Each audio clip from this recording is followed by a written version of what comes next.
On this episode of Youth on the Move, we bring you a car enthusiast making significant strides in the business world, plus a young man passionate about bringing change.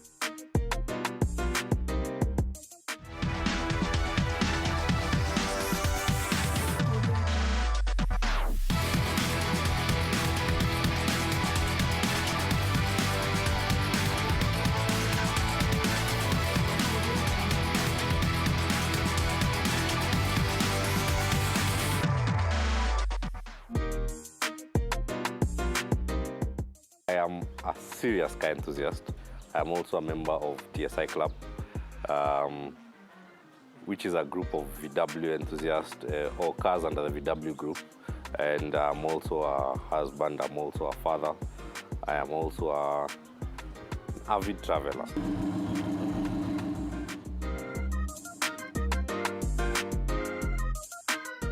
Names represent identity.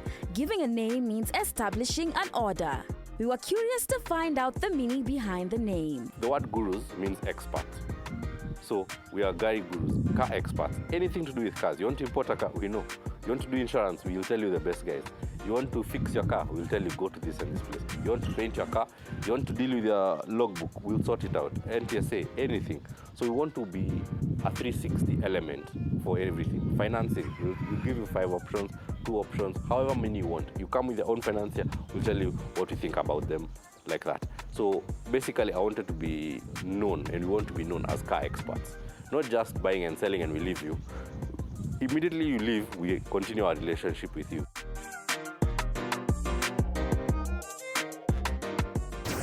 Entrepreneurs are often met with challenges and obstacles on the road to success. And for Will, for us selling cars, we have to be supported by other entities, banks, government in terms of transfers, and we have to rely on government efficiency, and that's not known to be very efficient. So the biggest challenge I would say would be initially learning how to cash flow the business and ensuring that we have enough money for the next. And I feel like it's something that everyone needs to learn, regardless of whether they run a business or not. People need to learn how to understand cash flow. They need to understand how to budget and things like that. That's the biggest one I had to face. I had to understand how to plan for cash flow. As they say, tough times don't last, but tough people do. And for Will, he learned some valuable lessons. I would hire very slowly as opposed to hiring because I need that person in that job. I'd hire much slower because great hires, human capital is even better than money capital. If I have great hires, I know even if we have no liquidity, somehow we'll rise and do what we can't do even though you have money and terrible hires. That is the one thing I'd do differently. I'd hire slower.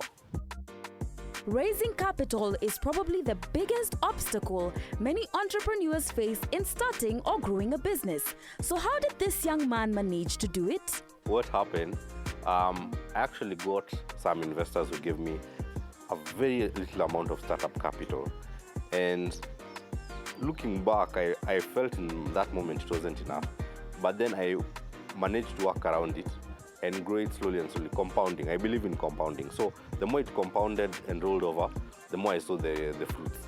And hence we're here now. And until this point, I don't feel like I have enough capital. I don't think, unless the Facebooks and Amazon of this world, the rest of us don't feel like we have enough capital. I feel like I could do with much, much more than I have now. Yeah. Hence the space, and I'm ready for it. In Nairobi, there are numerous car dealerships, so we were curious to find out what makes Gari Gurus stand out. Very simple. I've noticed something very simple in business, that you cannot, if you decide to be nice, if you decide to be honest and integrous, there's not much competition there. No matter what the case, in whatever industry. So we are very customer-centric. We always ensure our customers feel taken care of, feel nice, and feel like we are extremely honest. Because for used cars, you want the truth. You don't want someone telling, oh, this car is fine. Then 3 days later, the engine is gone. So that's something we aim to do all the time. Even when we know an engine is about to die, we look for someone who is okay with that. So how many people do you know will tell you that? Exactly. There is no competition in that area. There is no competition in telling the truth.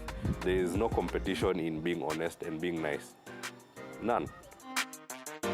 The aim of marketing is to know and understand the customer so well the product or service sells itself.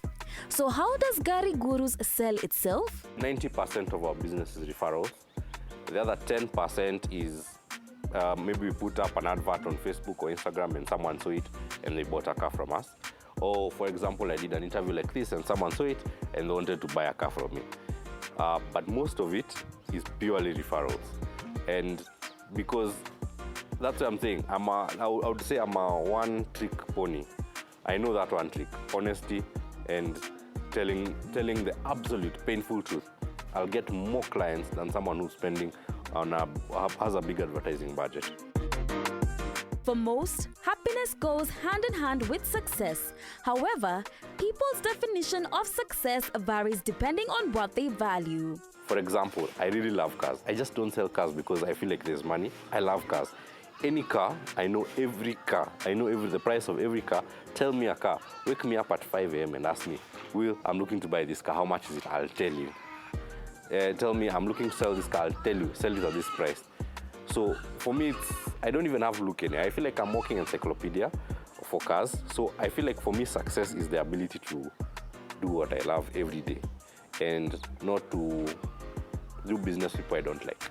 I like doing business with people I like. So for me, I'm successful if every day I do business with people I like and I'm able to, be mentally present in life, not just run through life. If I can be able to be present when I'm playing at home with my daughter, that makes me happy. Will Itegi seems to have everything figured out. So what does Will enjoy most about owning a business? That I feel like all the effort I put in is appreciated because I work a lot. And so if the more I put in, the more I get out. If I come to the office a bit earlier, I get more results. If I leave later, I get more results. So I feel like that's the one thing I really enjoy, as opposed to being part of a very big cog. And so my hard work is hardly seen. So I'm grateful to be a big fish in a small sea. What's his strategy when approaching first-time buyers? Cars are very personal. They're like, I would say, your car is like who you choose to be in a relationship with, because imagine every day you'll wake up and you'll enter that car. You have to like it. So I usually want to know what someone is looking for in a car. Choosing a car for a first-time driver can be a challenge. Getting extra help from the Gari Gurus provides extra peace of mind. What's a suitable first car for a young man? So this is a Subaru STI, WRX STI. It's a 2-liter turbo, red top engine. It would be a great car for a certain profile of people. Let me show you the engine.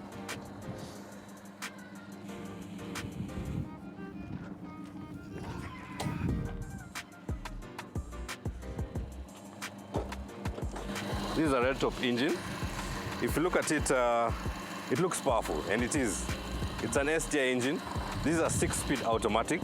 The kind of person who would buy this car would typically be between the age of 18 and 35, a male mostly, simply because of the rumble, the speed, the looks, the aggression. And it would be great if I told you that if you buy this car, it's probably not going to be your daily car, simply because of the fuel consumption.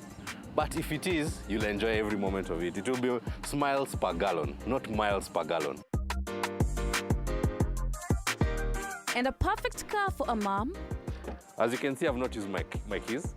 I've come in and the car has opened itself. So this car is a 7-seater. It's a V8. Means you have enough power for your children to carry their bikes, to tow them around.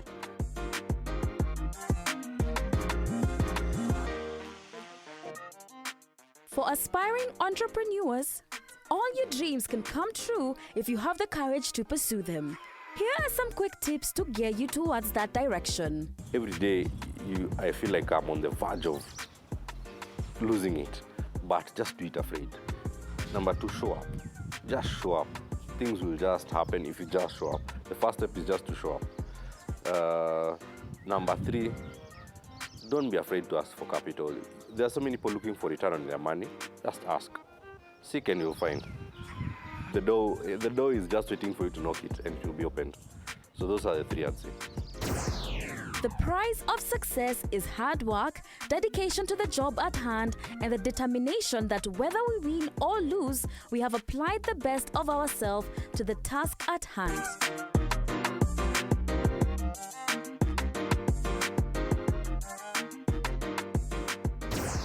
Today on The Scope, Peter Oluoch, a website administrator and an online stock market analyst, will take us through online marketing for small businesses. According to Retail Dive, 87% of buyers start searching for products to buy online. This is a massive market size to not be a part of, and definitely the biggest reason why you should invest in online marketing. But first, what are the various types of marketing strategies? We have 2 kinds of marketing.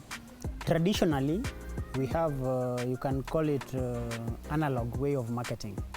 If you are a business person and you want to reach out to people, you want to tell people that you are here, you can put your advert in the newspaper, and that is very expensive. An advert in the newspaper, full page advert, is about 1 million. So a business that is starting, you can't afford to pay that. The other way of marketing, you can put your advert on TV. TV also is very expensive. Someone who is starting up cannot afford an advert on TV. Or you can do a radio advert. You can put your advert on radio. Again, for someone who is starting up, it's very expensive. The other thing you can do is put a billboard on the news on the highways and advertise and say, I'm here, I'm a new business, I'm starting up. Again, billboard is very expensive. The other way you can do is produce posters and put them in very famous places or marketing malls, in the malls. Or very busy highways or very busy streets. You can put posters. Again, that one can be very expensive. So all these, or you can do a road show. Some people you can hire a whole caravan, a whole lorry with road show equipment, and they keep advertising and making so much noise and disturbing people and saying, oh, I'm new, I'm starting a new business. Again, road shows is very expensive. So for a person who is starting, the cheapest way to start or to advertise or to tell the whole world that you are here is going online. Online, basically, you can do it on social media. Social media here is Facebook. You can do it on Twitter. You can do it on Instagram. You can do it on YouTube, or you can do it on Reddit. So online basically is doing it marketing on the computer. Yes. So you leave alone the traditional way of marketing, and you do it on the computer over the internet. That's digital marketing.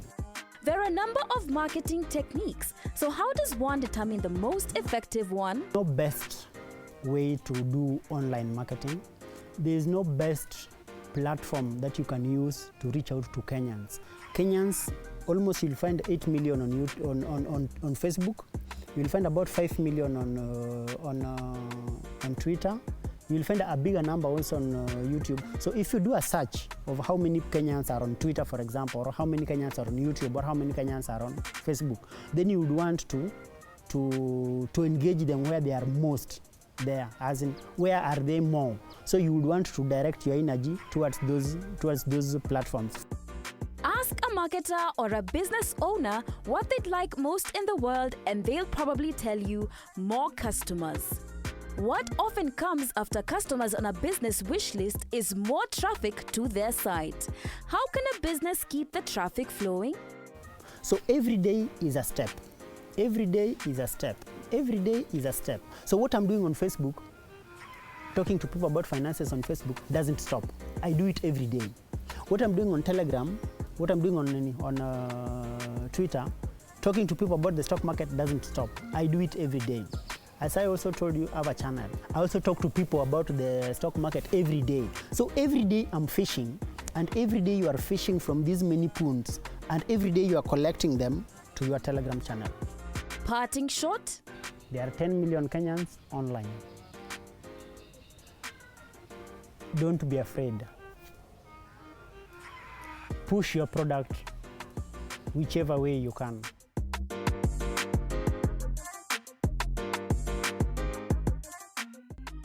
The future holds promises and dreams for the youth that can be achieved through hard work, dedication, planning, education, and words of wisdom. After the break, we meet up with a young man passionate about changing lives.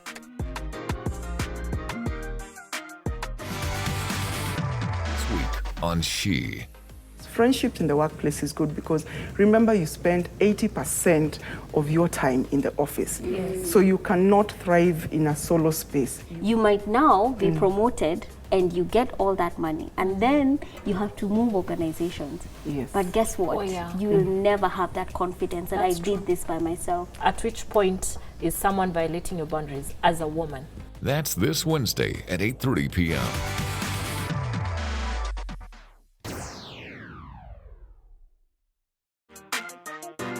Venuste Kugimwana's journey begins long before, in the land of 1,000 hills.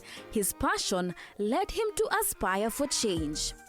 Founded in 2010, International Transformation Foundation is fueled on the stimulus of molding the youth of today as leaders of strong heart and mind and as true workers of the society with progressive thinking. But how exactly do they do so? We are a youth platform. We design and implement projects that help community develop, like we solve basic social problems in our communities. But I think the unique about our projects and ITFs is that everything we do, they are geared towards the youth and the community development. So we have been running several projects, both in capacity building wise and also direct social problem solving projects. Like what we have here, it's one of our projects that helped this community. This place was really dirty. We helped us with the clean up of this place, and we are setting up a bathroom for the youth group here, which is gonna be commercial side for them. And they're gonna have a toilet in the bathroom, and they're gonna also be selling water to the people nearby here, because here there was no clean water. So people here now are gonna be coming to fetch water for using their houses. We're also gonna put like a refill water station. This organization has a variety of projects and are big on ensuring that communities have safe drinking water. Like the Nairobi City Water Project, registered as a commercial entity. But how exactly do they choose their beneficiaries? We go into the community where there is no other alternative. Like here, there was no water. All this place was full of, it was like a dumping site. There is kids moving around, it was so really dirty. So like, if there is no other way, that's when we come in.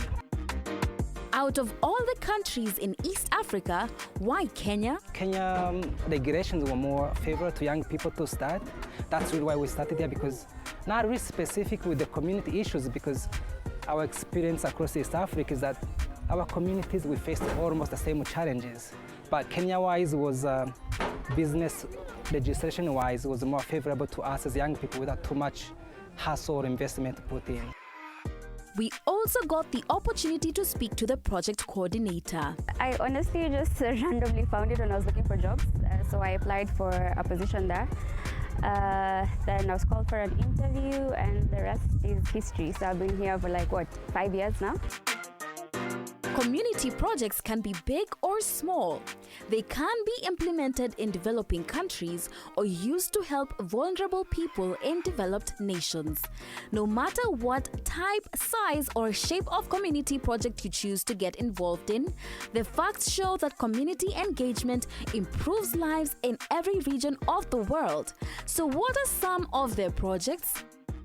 So ITF focuses on youth empowerment projects and the water projects. So in terms of the youth empowerment projects, we have projects such as the Madoya project that is going on right now. So every project is dynamic. So for us, we want to empower the youth, and we adopt various aspects. So like for this one, when we came here, it was originally supposed to be a water project for the children. But when we came here and we found the youth group here and the situation that was in the place, so we decided to blend both of them together. So we made it the youth empowerment program. So for here, we are focusing on trying to make this a sustainable city/village, in line with the SDGs that the UN has. So here we just want we clean up the environment so that it's a bit more habitable for everybody. We ensure that they have access to water. So, and with access to the water, we think the environment is going to be cleaner, it's going to be a healthier place for people to live. We have children all over the place, and yeah, so that's what we do. Then in terms of the water projects, we do water kiosks and public water stations. So we are putting up a public water station here. We usually set up water kiosks, but for this area, there was no need for a public water kiosk because there are already some in the area. Waste collection and rubbish disposal play an extremely important role in the global cleanliness and sustainability drive, with people's health and the conservation of resources being the responsibility of every government. But what happens when no one cares? So first of all, wherever we are standing right now was a garbage pit, yeah? And they had showers on the side which were not well constructed. And then right next to it is a school. And so there are pigs all over, it's dirty. There's a river down there where all this, because the garbage has been filled here, so it moves into the river. And we found out a bit detrimental for everybody. I mean, it's not even the children, it's literally everybody who is here. And there was no access to water. The connection, they had to get water with the jerry cans to bring them here. So what we decided to do is first arrange a cleanup in the area. Then we're trying to install some policies of no dumping in this area. As also see if we can get like a garbage collection system to be coming here, because I mean, at the end of the day, these are households and they have trash just like any other house. So they need just a garbage collection policy. Then from there, now we decided to connect water so that it's sustainable. We know how water rationing in Nairobi is, so we supply a tank for them so that on those days where there's rationing, then they still have access to water. So, like I said, when we came here, we just came with the aspect of helping a school. For the school, how the project works is we find a school in a place where water is a problem. Then from there, we identify the closest source of water. And from there, we tap water from the source and build a water kiosk in the area. And that way, then we want the children and the community to be getting water from there. But then now this one was different because the school already had water, but the community around did not have water. So once we set up water here, we ensure that the community is the one that sets up, who comes up with the price at what is going to be sold at, because they best know what the price is on the ground. We could say maybe 10 shillings a jerry can, but that's too expensive. So it wouldn't be sustainable. We'd leave and the project collapses because nobody can afford that. So the community sets the price of the water. So this pricing, we tell them to set it in such a way it's able to ensure that in case there are any breakages of the pipes, in case there's anything that needs repair, the business is able to cater for itself. And also at the same time, they're able to improve the situation in the area. So from this, we hope that waterborne diseases will be less in the area. People will be taking showers frequently. There'll be a better toilet system because we've also done toilets so that in case of, instead of the flying toilets and going to the bushes, so the people, the youth get the money, they're able to build themselves with the profits. The business is also able to be sustainable. In case of anything, it takes care of its own expenses. So it's a win-win for everybody in the community and the people in it as well.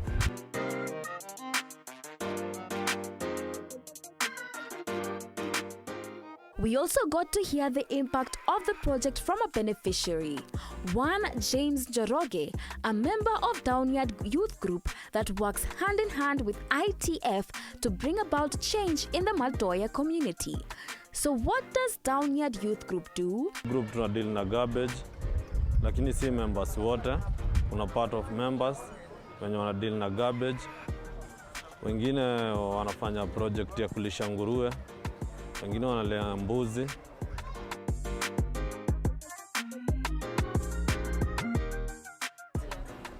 ITF tulipatana nayo 2016. Walikuwa wamekaa hapa kwa shule Madoya, Mother Kevin. Hapo ndio tulijuana nao, tukapatana na member wao mmoja anaitwa Sheila na huyo mwingine anaitwa Bena. So far tukakuwa na link up. Siku ya kwanza tukafanya clean up nao. Pia wakabambika na sisi na wakabambika na story yetu pia, so ndio unaona tuko hapa. Kuhusu story ya kujenga, hapo unaweza sema ni ITF ndio imetusaidia. Si ni proposal tuliandika na ikakuwa forwarded kwao, nao kama venye nimesema walikuja wakaona ground yetu venye iko, na yenyewe tumekuwa na shida na changamoto kubwa, so proposal yetu ilikubalika juu ilionekana Kenya tunaitisha yenyewe ni Kenya hatuna. Every action we take impacts the lives of others around us. But how does the organization ensure longevity of the project? For the first 6 months, the project assistant is here constantly checking up, making phone calls, following up on what is happening. If there's anything, they know how to reach us. So, and I mean, this one is better because it's very close to the office, so it's very easy to run in and see what's a problem. So, and also something else that we've done is we've involved the youth in the construction of everything. So they know the dynamics of the whole project. It's not those projects where you come in and you build in, they don't know where pipes went through. So they know how to tackle it. Already they have the know-how with them. So it makes it a bit easier. So that, along with pairing up with a project assistant and constant monitoring and evaluation, ensures that the project is able to run without failing. With our technician in place just to guide, because for example, like the water tap station we have there is a new concept. So he has the skill of how exactly it's supposed to be installed, but they are learning on course with him. So, which serves as a good thing in case we have like multiple projects running later in the future, then they have been trained how to install it. So we can maybe incorporate one of them to look at something somewhere else when we're working on something. Yep. That's it for tonight's show. Remember, you can share your thoughts, questions, and comments to the SMS line 20316 or WhatsApp 0786 316 316. Also, you can now stream your favorite programs on the go on our YouTube page, Family Media. As you enjoy, remember to like, share, subscribe, and hit the notification button to get instant reminders of our latest shows.